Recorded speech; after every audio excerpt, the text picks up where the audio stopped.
Welcome to Seasoned. I'm Marisol Castro. And I'm Chef Plum. The kids have been back to school for a few weeks now, so if your house is anything like our respective houses, life just got a little busier. Later in the show, I talk with Lonnie Burt. She heads up Hartford Public Schools Food and Child Nutrition Services. Lonnie explains the logistics of feeding thousands of kids breakfast, lunch, and dinner now, too. We'll learn about the state's farm-to-school program and how Lonnie uses the cafeteria as classroom concept with her staff to help them market fresh, healthy food to the kids in their lunch lines. And we'll hear from some kids, too. What do they look forward to eating when that lunch bell rings? But first, back to school means back to routines. So we'll start the show with tips to avoid lunchbox burnout for all the parents who send their kids to school with a packed lunch. Our first guest is Renee Kohley. She is the author of the Little Lunchbox Cookbook, easy, real food bento lunches for kids on the go. She's also the founder of Raising Generation Nourished, a website and community devoted to feeding the next generation of eaters real food. She lives in Michigan. We started by asking Renee what inspired her to write her cookbook. I have 3 girls. This year, my girls are in 7th grade and 5th grade and 1st grade. So when I wrote the Little Lunchbox Cookbook, my youngest was going into school. So I had already gone through sort of the firstborn, all that new, being a new mom, having a child in school full time and making lunches.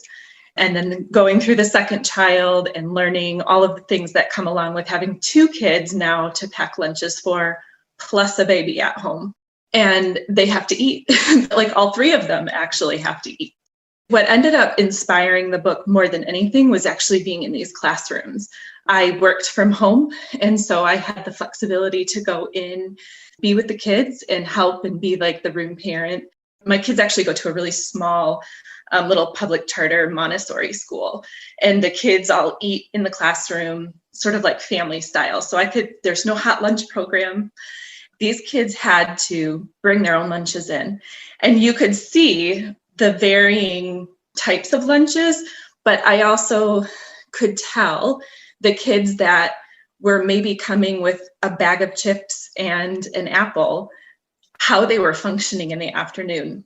And you could physically see them crashing, or you could physically see the kids that were maybe coming with a juice box and, just a couple of little high sugar things. And you could physically watch them crash in the afternoons compared to the kids that had, just a well-balanced lunch. It doesn't even have to be fancy, but I could see the difference in the learning of these kids. And my real food journey starts way back, even when my kids were really little babies. I wrote my first cookbook when my youngest was a toddler about baby food and how to get kids started on real food. One of the things that I noticed was that moms would get really excited about feeding their kids really, really well when they were really little at home.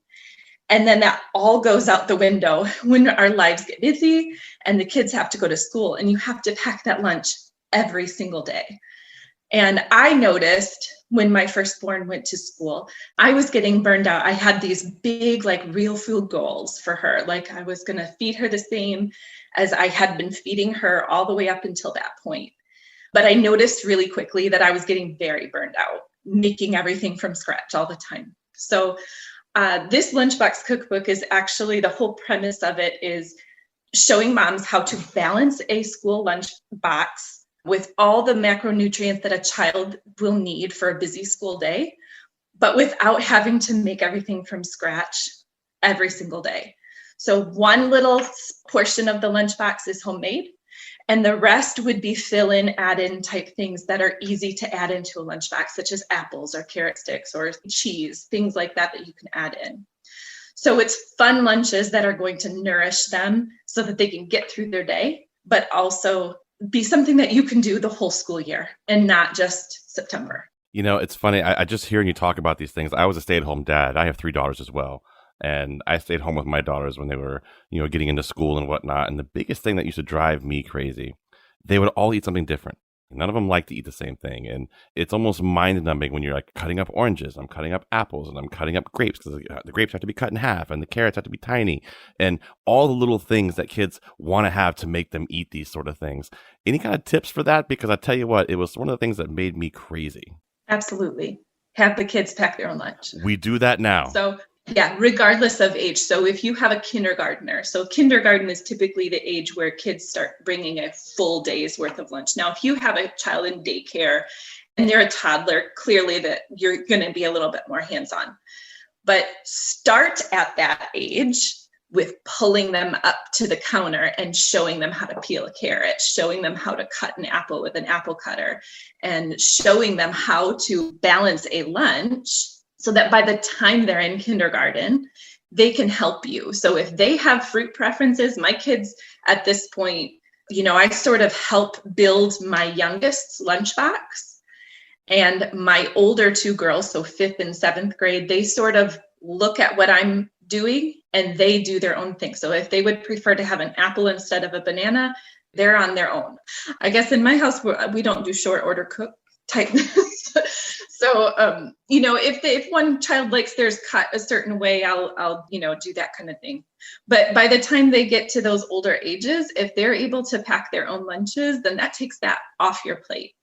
If you didn't start this at these young ages, and say you have middle elementary school kids into middle, especially if you have middle school and high school kids, they can pack their own lunch. But if you have these middle elementary school kids and they've never packed a lunch before, they've maybe never helped you in the kitchen before, sit down with them on a weekend and plan out their lunch boxes on Sunday night. Sit down and plan out. So this is what a healthy, balanced lunch that will get you through the afternoon looks like.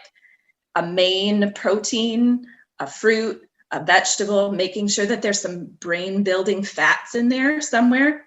So have those labeled out, have them fill it in themselves. If they're really picky about what they like to have in, have them take a part in it so that they feel like they're getting a choice and they're not just getting this food shoved on them. And then you don't have to think about it on the night before or the morning of. Or the morning of. I'm always challenged with the morning of. So I packed the night before. I've tried morning of packing, and for 3, it doesn't work.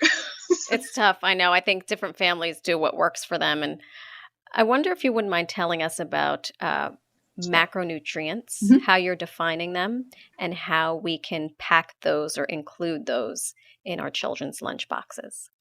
There are 3 macronutrients: fats, proteins, and carbohydrates. And quite frankly, children need all 3. I don't count carbs, I don't count protein, and I don't count fat, and neither do my children. They do not know how to do that. But they do understand that on their plate, the protein and the fat is what's going to sustain them through the day. They also know that the carbohydrates are not our enemies. In my house, carbohydrates are not enemies. Carbohydrates give us energy. So things like an apple, fruit, starchy vegetables like squashes and pumpkin, like a pumpkin soup, or there's a squash, like a harvest vegetable soup made with squash and pumpkin and all that kind of stuff in the cookbook. That will give them energy that is long and sustaining energy because there's fiber packed in naturally into vegetables that helps slow the burn. And it sounds like this is plays into your mantra of make every bite count. Yeah. Could you tell us, I think a lot of parents, and you've obviously know this yourself, but specifically our listeners, it's tough to have our kids buy into doing all of this, right? Yeah, I have a kid that if he can eat something, that is a win-win. Like, he does not eat fruit. I do not know how to get him to eat fruit. Sure. I'm not going to ask you to give me any tricks. I am, however, going to ask you. I know you have these rules of thumb for the buy-in, and I wonder if you wouldn't mind going through them. And one of them is don't try to change things overnight. One of them might be, planning on the weekends. If you could give us those takeaways so that our listeners don't feel so overwhelmed when they're trying to pack a lunch. Absolutely. So if you're new to real food and you're new to wanting to make this change, what you had just said, don't change everything overnight. I think with kids specifically, that's key. Number 1, focus on making swaps and adding in instead of just taking everything away. So for instance, if the kids are really hooked on fruit snacks and that's what they want in their lunch, maybe put a few of them in there but put something else in there that's going to make their lunch count. So instead of maybe putting the whole bag of fruit snacks in, you put a few in there as their little treat. And you mentioned that your kid won't eat any fruit, but I was going to say, put a fruit in there that they really like. Well, I was envisioning he's grown a palate for raspberries. So I could see taking the fruit snacks, putting like 3 or 4, and then 3 or 4 raspberries. Yep. I'm sure I'll come home with 3 squished raspberries, but you got to start somewhere. Absolutely. Or add the raspberries to yogurt. If he'll eat yogurt, then maybe he'll make like a little parfait, and you can put like, a cup of yogurt, and he can put granola on there that you like, and the raspberries. And then he can kind of feel like he's a part of making that as well. Make him a part of making his lunch menu out. This is what you need to have in your lunch so that you don't feel like you're crashing at the end of the day. Do you want energy on? Put that ball in their court. Help them feel their body. I often talk about making kids body aware. They don't understand that crash they're having in the afternoon, the brain fog, maybe the meltdown in the car on the way home from school, that all is connected to their blood sugar falling, but they don't understand that unless you make them aware of it. We just started school last week, and my first grader got into the car. I could tell she was dehydrated. She's something about where her water bottle was. She did not drink her water all day. If they're getting in the car and they're completely losing it, and you see that they didn't eat the protein in their lunch or the fat in their lunch that's going to sustain them, help them make that connection, because they're not going to make that connection. Well, 2 things I wanted to bring up with that too. Making the fruit snacks yourself is really simple to do, and you can do it with your kids. It's really easy. Absolutely. Doing that is an option as well. But you talked earlier about fats that feed the brain. And, I have 2 daughters that just went to high school, and immediately when they hit high school, they lose 40 IQ points. So I'm trying to figure out more of those, those healthy fats, those brain food type fats. Could you give us a couple examples of those? When I think of healthy, real fats, I'm thinking very, very simply, putting butter on a muffin, real butter, not fake butter, not margarine butter, not soy butter, real butter. Kids love butter anyway. My kids will take dinner leftover roasted vegetables, which are super sweet. It's like one of the best ways to get kids to eat vegetables is to just roast them. But if you're cooking it in butter or coconut oil, olive oil, something like that, those are all very brain feeding fats. Fish, there's a great fish stick recipe in the book. So if your kids love fish sticks, these are crispy and they're fun, and that you can, I don't care if they dip them in ketchup. I know there'll be some people that say that that's full of sugar. I don't even care. If it'll get the fish in them and feed their brain. There's also a great tuna salad recipe that you can stuff in their favorite pita. Pasta salad with lots of olive oil. If kids love pasta, so make a pasta salad. There's a pesto pasta salad, which is filled with olive oil as well. That will fill their brain. There's some energy bites in there that have nuts and trail mix, things like that. Teenagers, I know, tend to really love the fat bombs, and you can Google those. I don't actually even have recipes because there's like tons of them made with coconut butter or coconut oil or butter. Those are great ways to get fat, and they don't need a ton. A serving of, fat is about the size of your thumb. It's not like they need to drink a gallon of olive oil. Just make sure that there's a little bit of fat in their meal at every meal. We're getting lunch tips from cookbook author Renee Kohley. We'll hear more from Renee coming up. Before we head into a break, our producer Robyn Doyon-Aitken spent a Saturday morning talking with kids at Bartlam Park in Cheshire about their favorite school lunches. Robyn started at the playscape, made her way to the baseball field, and ended at the skateboard park. East Haven preschooler Ella Rosado Yap kicks us off. Her dad was pushing her on the swings. I love lunch like school. What is your favorite thing to eat at lunchtime at school? Pizza, salad, chicken. It's not spicy. Is lunchtime one of your favorite times of the day? Yes. My name is Alia Dia Hakim, and I am 6 years old, and I'm gonna turn 7. I go to Doolittle School, and my favorite lunch food at Doolittle is the waffle sticks and the hash brownies. I like about their yummy taste, and I like about the like hard shell and stuff.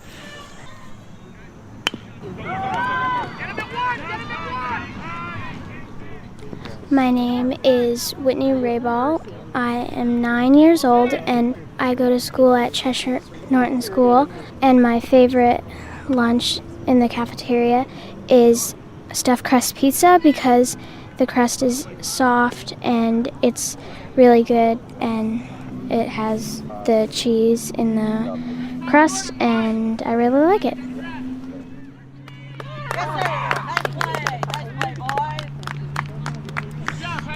Okay. My name is Megan Desmond. I'm 10 years old. I'm in 5th grade. I can't remember what it was. What do you love to eat for hot lunch? I like breadstick dunkers. It's bread with cheese and sauce, I think. No, like hot, like sauce. Sounds good. My name is Adriana, and I go to SMS in Stratham, New Hampshire, and my favorite food at my school is buttery pasta. Classic buttery pasta. You just heard the voices of kids hanging out at Bartlam Park in Cheshire. No surprise, they're big fans of pizza and pasta. Us too. I'm Marisol Castro. And I'm Chef Plum. Coming up after the break, we'll get back to our conversation with Renee Kohley, the author of the Little Lunchbox Cookbook. We'll talk about using real food to make copycat Lunchables and the ease of veggie, nutrient-dense soups they can take in a thermos. And they can slurp that down just like that, way faster than they can eat a salad. A 5-year-old eating a salad is a nightmare. This is Seasoned. We'll be right back.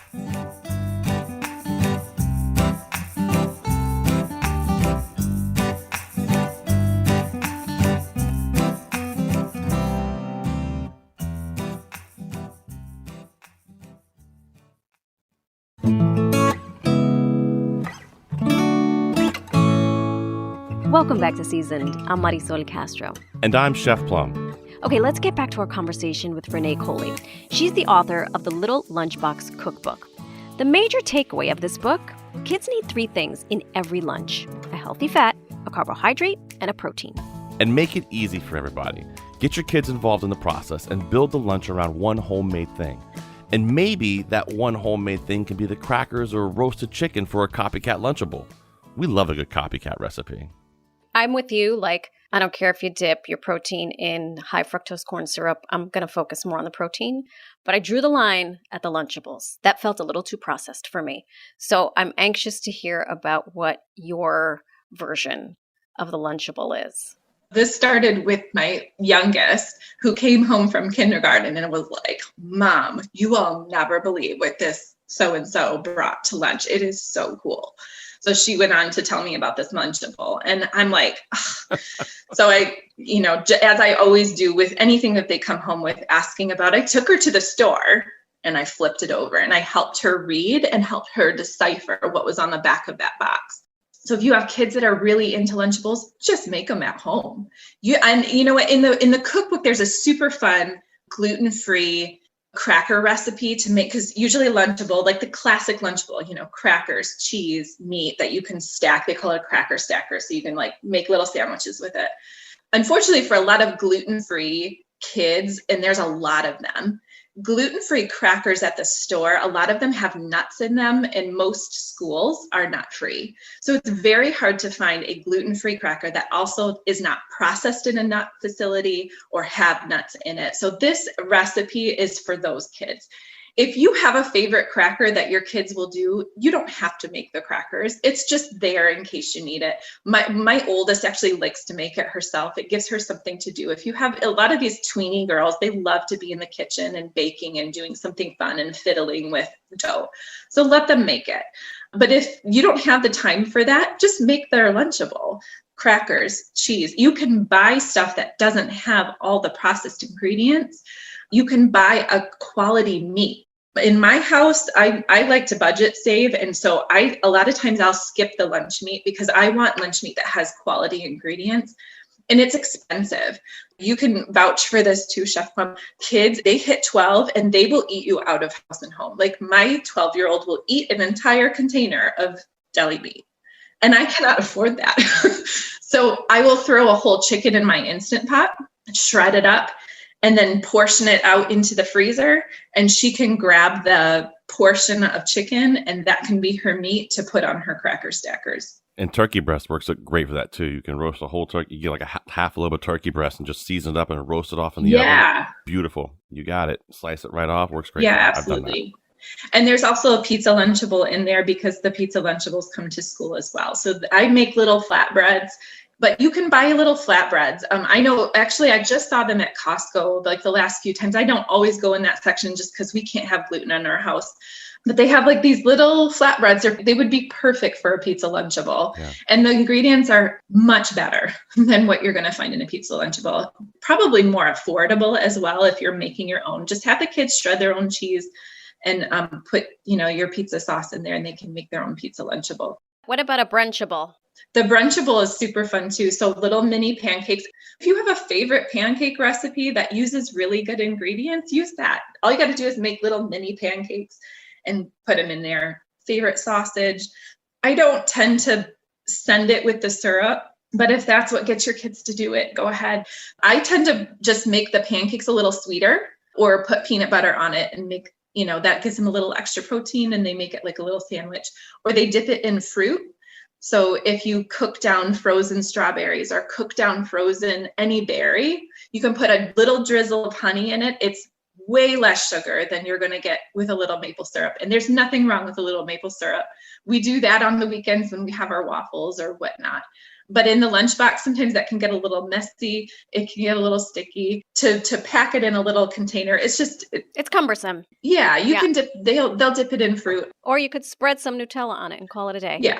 Now the great mystery, because I've tried this: how to keep chicken nuggets crispy.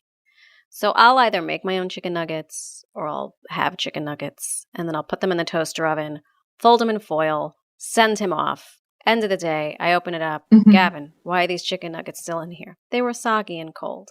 What is the secret? Do you have one?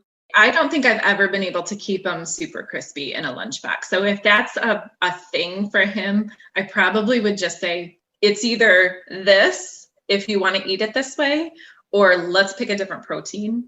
I have tried packing it in a warm thermos. I have tried all of the things. Yeah, I mean, unless they have a toaster oven at school and they can use it, that's not the case. Shucks. All right. I thought I'd ask. I wish I could make that. So there is a trick you can do. The chef brain pops out here. It's not going to be perfect, but it will make them crispier than they would be not. What happens is if you put them in a container and wrap them up, the moisture has no place to go, so it soaks back into the chicken, right? The steam, even if it's not super hot, it still has moisture coming off. If it has no place to go, it's going to soak right back into your breadcrumbs. If you take a good paper towel, right? You can't buy the cheap ones. You have to buy the good ones. And you put your chicken nuggets on that paper towel and sprinkle salt on the bottom and top, and then wrap them gently and then cover them up and take them to school. They will stay a little bit crispier because that moisture now doesn't soak back into the breadcrumbs. It soaks into the paper towel instead. But if it sits in the paper towel too long, obviously that'll soak back in. But I've used it before. It works. That's a great idea. Science. Any salad recipes for us for these lunch boxes? My tween has actually gotten more into wanting to take salads to school, but I wanted to make really fun dressings for kids that maybe aren't into salads, but maybe they would get into salads if they had a fun dressing. So there's a chicken salad with a fun, fruity poppy seed dressing. And there's an Asian dressing with spiralized veggies. Maybe they're not into cucumbers or zucchini or whatever, but if you spiralize them and make them really, really small, or shred them or use like a julienne peeler, it makes them super small. It makes them much easier to manage. That's how I prepared raw veggies for my kids when they were toddlers, because it's just easier to eat that way. But it makes a really fun salad, and these dressings are really fun to go with it. There's other salads in there as well that aren't as veggie packed, such as there's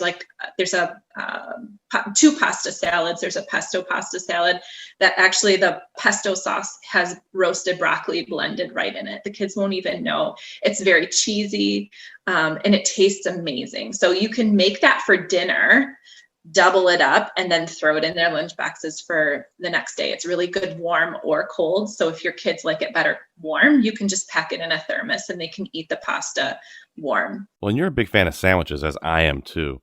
I think sandwiches make great lunches. It's almost a perfect food. You can put anything you want on it, in between some bread, and it's delicious. One of the recipes on our website is the chicken salad pinwheels. Can you talk about that a little bit? I love that. Yeah. I started making pinwheels when I tried making wraps for my kindergartner. I was just finding that they were messy. It was messy and hard for her to eat within the allotted amount of time that they have at school. And actually, my kids have a pretty decent 20, 25 minutes to eat. I know that that's not the case at most schools. You get like 15 minutes and that's about it. But I found that by cutting up the wrap into smaller portions, she was able to just manage it easier. So it works really well. She's still 12 and likes to pack them that way. Don't tell her I said that because she would probably freak out, but she actually still likes to pack it that way. But the chicken salad is just a classic chicken salad, but you can add in vegetables to make it really colorful. So you spread it on a tortilla and roll it up and then slice it so that it's really pretty. It's much easier for a smaller kid to eat as well. And what about thermos soups? I know earlier we mentioned about putting stuff in a thermos, but that feels like a nice, hearty, well-balanced meal. Yeah, and actually for little kids, it's one of the best ways to get vegetables in because it's easy to eat.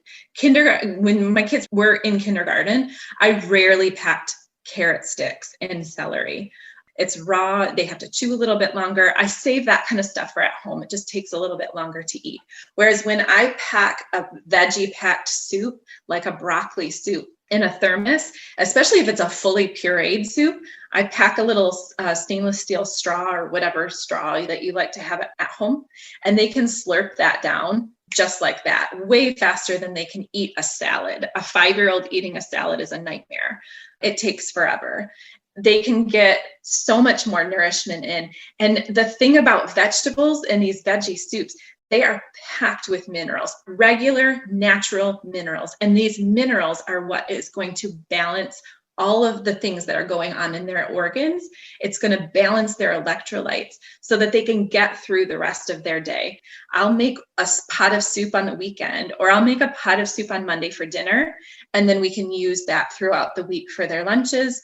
One of my goals is usually to freeze a quart of soup out of every pot of soup that I make so that I have some in the freezer for those busy weeks where I don't have time to cook. I can just pull that out of the freezer and use that instead. Yeah, that's a great idea. I like it. You know, I think one of my favorite things, we've talked about it once already, is, and I'm going to try to keep it in my mind the whole time, I'm actually going to tell my kids as they're making their own lunches to keep one thing homemade. I like that. I think that's a really, really good way to look at making lunches for sure, Renee. Yeah, because you're going to burn out. I've been there. Trust me. I'm sitting here in my kitchen. My job is to make fun things for kids to eat. It's easy to get caught up in making all the granola bars and making all the crackers and chips and little side items. And there are fun recipes for that in there. But you can't home make everything unless you want to burn out. And the school year is very long. That's for sure. Right? So just slow down and make one homemade thing. I rely on dinner leftovers often as well. That is me 100%. Like you, I make my own granola. I make chocolate chia cups. I make banana bread. I make all of that. But then on a day like today, this morning, I left the house at 5 o'clock and I was like, you fools are going to fend for yourselves at school today. Figure it out. Because you have nails and you have teeth. You can forage for nuts and berries. Away with you. Absolutely. Absolutely. And we had some days like that. Actually, last week with our first week of school, I had 1,000 other things going on that week for some reason. But I had let my oldest know that there was chicken in the freezer, that she could figure out something to make with it. Life skills. My mom did her very best, but I grew up in the 80s and 90s, so everything was low fat. It was nothing whole. You were not eating live food. You were eating everything processed. I know. TV dinner, kid. Yeah. I didn't learn how to do any of this until my own health crashed in my 20s, and I had to learn how to cook. I've been trying to show them how to meal plan. This is why I'm putting this into the freezer. This is why I'm doubling this so that we can put it in your lunch boxes so that maybe when they're in their 20s, though, some of that will stick. That was Michigan mom of 3, Renee Kohley. She's the author of the Little Lunchbox Cookbook, Easy Real Food Bento Lunches for Kids on the Go. She's also the founder of Raising Generation Nourished, a website and community devoted to feeding the next generation of eaters real food. We've got you covered, moms and dads who pack lunches. Visit our website to see recipes from the book. There you'll find healthy chicken salad pinwheels, 5-ingredient chicken nuggets, vegetable soup for those thermoses, and a fall squash soup you'll want for your own lunch, too. Go to ctpublic.org/recipes. I'm Marisol Castro. And I'm Chef Plum. We're going to take a short break. When we come back, I talk with the woman in charge of making vegetables appealing to thousands of kids in Hartford Public Schools. You are what you eat. If you are not a vegetable eater, you got some troubles. You're listening to Seasoned. We'll be right back.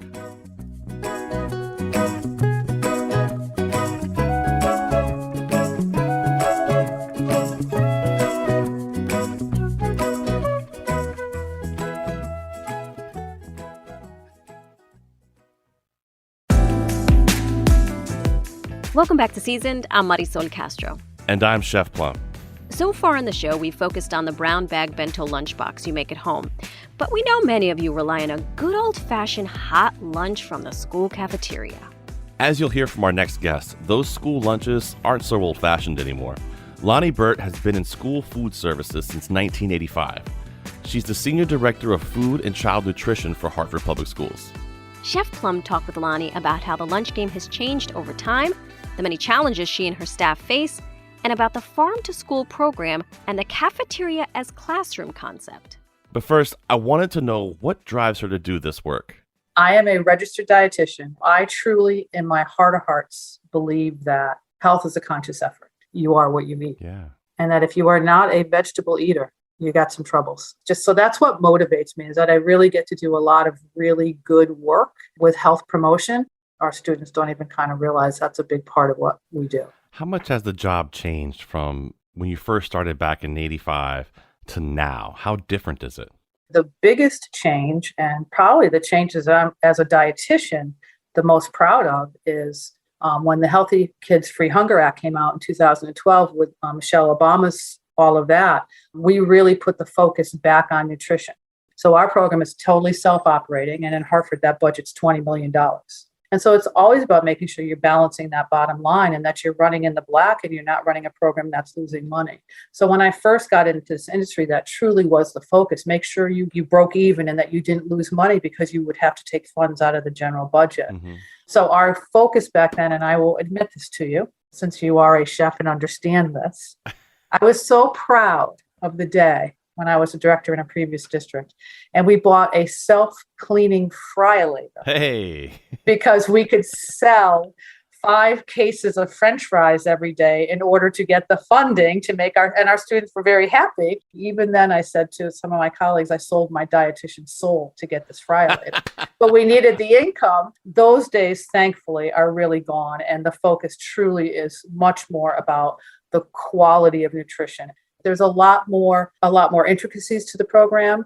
There's a little bit more regulatory. And I would say to you, one of the other bigger things is the expansion into supper. If you're going to be in a school program and an after-school program until 5 o'clock or 6 o'clock in the afternoon, we need to feed you. This isn't about income. It's about time. I don't think there's been a news day this week that I haven't heard about the bus driver shortage. Kids are on buses from 6 o'clock in the morning. I don't care if you ate at school or at home before you got on that bus or not. 90 minutes later, you're going to be hungry. So having breakfast available, what student's going to get up for the bus and get on the bus at 6 o'clock and be that organized to have breakfast? Mm-hmm. And they're like scrambling, right? And so absolutely, it's about what do we need to do to make sure our students are ready for their academic day. One of the things I would probably guess is better since 1985 to now is the food's probably gotten better. Food is significantly better. And I would say to you, in Hartford and in most programs, we're not handling raw meat. Our burgers are cooked. The chicken is cooked. I'm buying Tyson chicken. We're buying the same product that's being sold in KFC. Okay. Where I see huge changes since the 80s is in the fresh produce. How much farm fresh and how much local produce that we have available to us that we're incorporating into our menus. And I see a much more sophisticated customer than I did in the 80s. So you're saying that the kids themselves are actually becoming more food smart, the students? Absolutely. They go out more. Today, if you look at the studies, they'll tell you that the number one use of cell phones between the hours of 4 p.m. and 6 p.m. are, hi, honey, where are you? I'm on my way home. What do you want for dinner? Who's stopping to pick it up? That's the number one use of cell phones between the hours of 4 and 6. Sounds like you were just listening to my phone calls yesterday. And I'm a chef.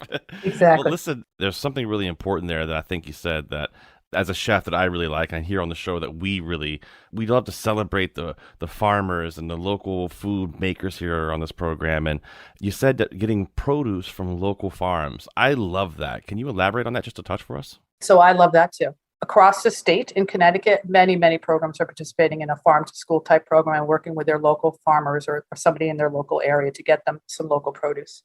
In Hartford, we have a true commitment to that. And so we work specifically with Knox Foundation and the Catie Park Sustainability Project. The Knox Foundation has an incubator farmer program. And so they work with new and upcoming farmers who are learning how to make a living being a farmer. Catie Park also, that's her Virgo. He is just outstanding. And about 85%, but we're talking two places right here in an urban setting that nobody would expect to be providing fresh local produce for. It's amazing. And so Catie Park is right up over there by the golf course. And about 85% of the produce that they grow there, they sell to Hartford schools. That's great. It's great for them too. And so what actually Herb does for us at Catie Park is he really works with all of the farmers and he aggregates. Hartford Public Schools is 44 schools. We have another 3. We do Jamoke Charter School. We do a Montessori program. We also service the Achievement First program. So we have 47 schools that we are servicing in 51 different buildings. And so on average, we're serving about, with this pandemic, it's a little bit lower. We're averaging about 7,000 breakfasts a day, about 13,000 lunches.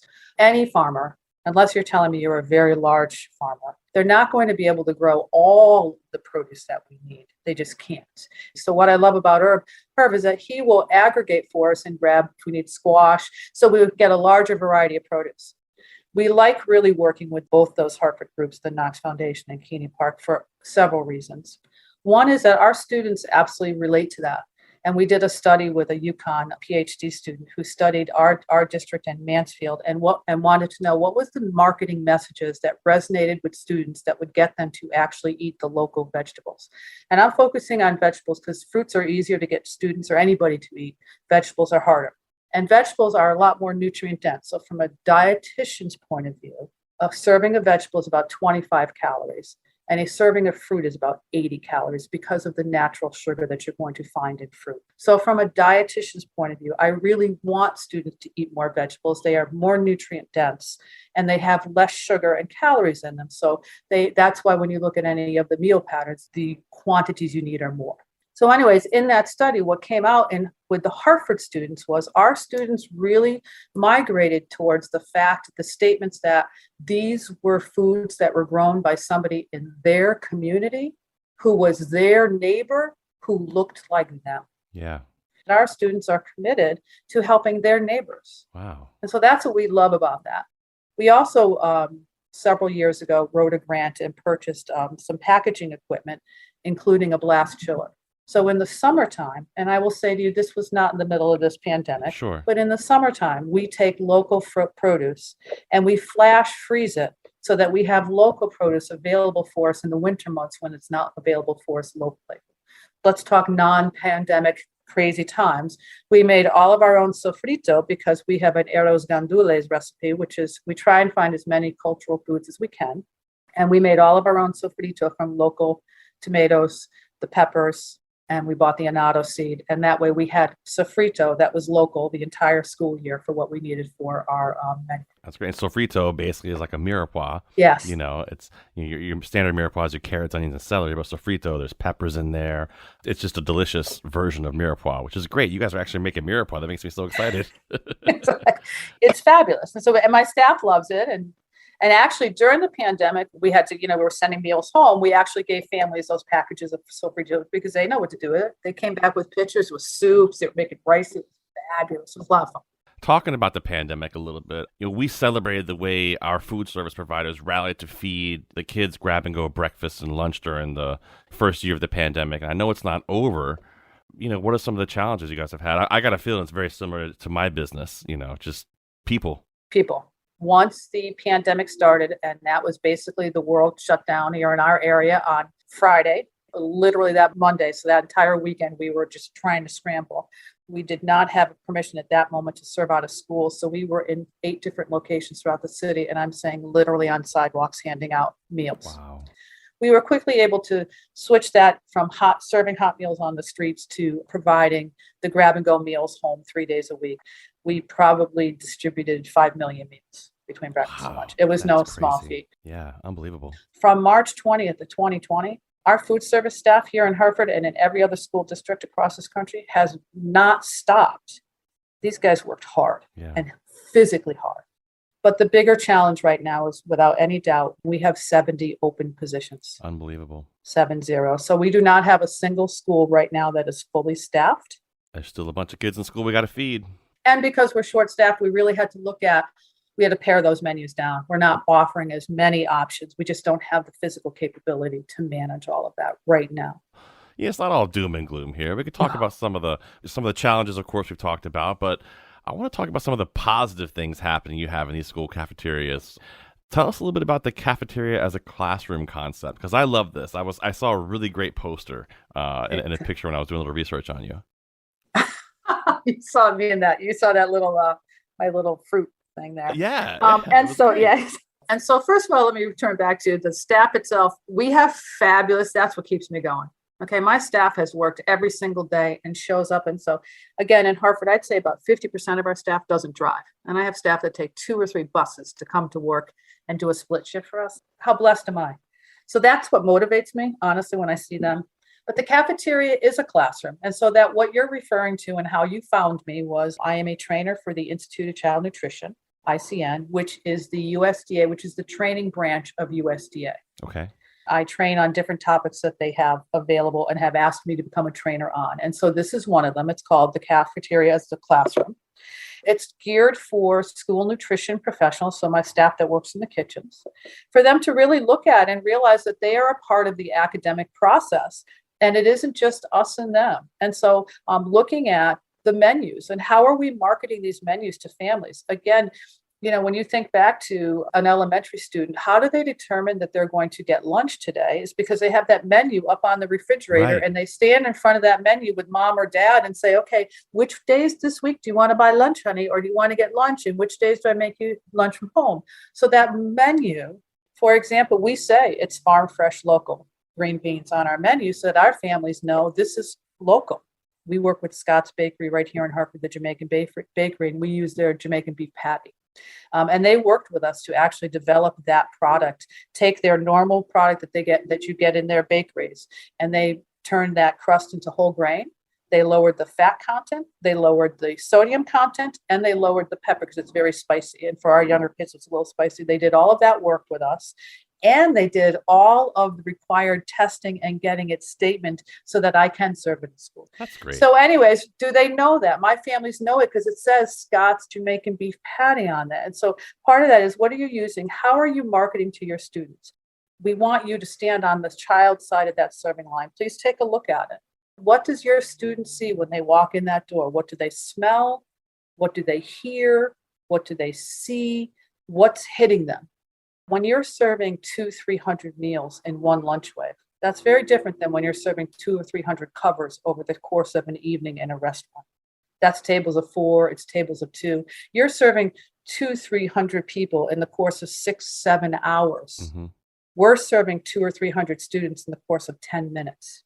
And I want to make sure they don't lose sight of that this is food. Does it look fresh enough? Is it cold enough? Is it hot enough? Are you really analyzing it every single day and critiquing your food? Not what you do. There's difference there. And so looking at it from that aspect, how do you communicate with your parents? How do I let them know that we have a farm to school harvest of the month program? How do they know that that butternut squash came right over here from Catie Park? Mm-hmm. How do they know that it's fresh and that it's not a frozen product? Looking at how you're using your cafeteria, how you're marketing to your families is one of the aspects of that. One of the aspects is absolutely that farm to school. You'd be surprised at how many school districts have local produce and they don't even realize they have local produce. So they think they don't participate in farm to school because Farmer Joe down the street didn't drop it off to them. Our vendor actually sends us pictures of some of the farmers that they purchased from. We put them up on our serving lines, have a farmer to school day, have them come and talk to the students. That's great. But utilize that cafeteria is not just go through the line and never look back. Simple little things. Can they do little things like that? And how they can take their area and be a part of that school. That's awesome. I want Hartford's program to be the very best program in the country. I'll settle for Connecticut. So we have service members, we have 3 of them this year, that are assigned schools, and they go into those schools and they do an incredible amount of taste testing, nutrition education. I have them work with the school depending on what the school's goals and objectives are. Some of them want school gardens, which is another great way to be able to do some education with students. And again, this is not about Hartford. I can go anywhere in this country and you can ask a student, where did that French fry come from? And half of them are not going to be able to tell you a whole potato. And I would say to you, that's what they would say to you, was their only vegetable of the day was a French fry. And they don't understand that it doesn't grow in the ground that way. So the school gardens, while certainly, unless you're telling me you're in a small school setting with a very large plot of land, are not going to be able to service our needs for 20,000 meals. But that's not what they're going to be able to do for us. But what they are going to be able to do is expose students to vegetables, to see how they grow, to get them excited about how they grow. Because the one thing about nutrition is, unless you chew it and swallow it, it's actually not nutritious. And my role is to get you to chew and swallow it. And I'm not sitting here at home saying, if you don't eat this, there's no dessert, or if you don't eat this, there's no TV. That's not what the setting is in. It's in a very large cafeteria with a lot of students who influence each other. So our role is to make sure we're providing the choices students want in the quality that we feel is standard, nutrient dense, that's going to be student acceptable. And so I laugh about, I don't put chicken nuggets. I don't. We have chicken tenders, and not my favorite food, but our students consume it. You have to chew and swallow it. Just to point out to people so they know, there is a difference in the two. A chicken tender is actually the tenderloin part of the chicken. Yes. It's a piece of, whole muscle. It's not chopped and formed. It's not mashed up and put into a ball, shaped into a small little dinosaur, Right. and then breaded. It's an actual muscle, like you get a beef tenderloin. It's a chicken tenderloin. We all have tenderloins, right, Lonnie? Right. Even me. Yes, even you. Exactly. We all have tenderloins. And so it's staying on top of trend. The student that I fed in the 1990s is not the student. Again, when I said to you, a more sophisticated student, our students go out to eat more. Well, and food as entertainment is a thing now. Right. People pay attention more. They learn a lot more from it. And I think when families are seeing that hard work you're putting in by getting those farm fresh things put on menus as they stand and look at that refrigerator door for what they want, I think that's really, really important. It shows how much you actually care about the kids here in our state. And Lonnie, we really do appreciate that. Thank you. We put a lot of time. We spent a lot of time looking at food, taste test. We were laughing the other day. We taste tested. We were looking at a hot dog. We were comparing an all beef hot dog, which is what we have now, to a turkey hot dog. And the dietitian in me wanted the turkey hot dog because it's significantly lower in fat. But the food service taste tester in me and all of my staff, we were on the fence. But our students, we brought it to our students in a summer program. Beef hot dog won. Absolutely. It's not a conversation. And that's the end of it. I'll save the fat somewhere else. Absolutely. Lonnie, we appreciate your time and look forward to chatting with you on down the road. Best of luck getting some more staff in there, and we're pulling for you. Thank you. If you know anybody, send them on my way. We're hiring, okay? Thanks, Lonnie. We appreciate it. Thank you very much. That was Lonnie Burt. She's the Senior Director of Food and Child Nutrition for Hartford Public Schools.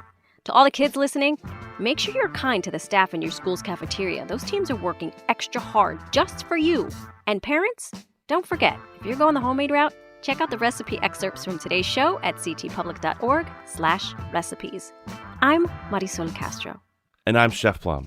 Season is produced by Robyn, Doyon-Aitken, and Catie Talarski. Thanks for listening, everyone. See you next week.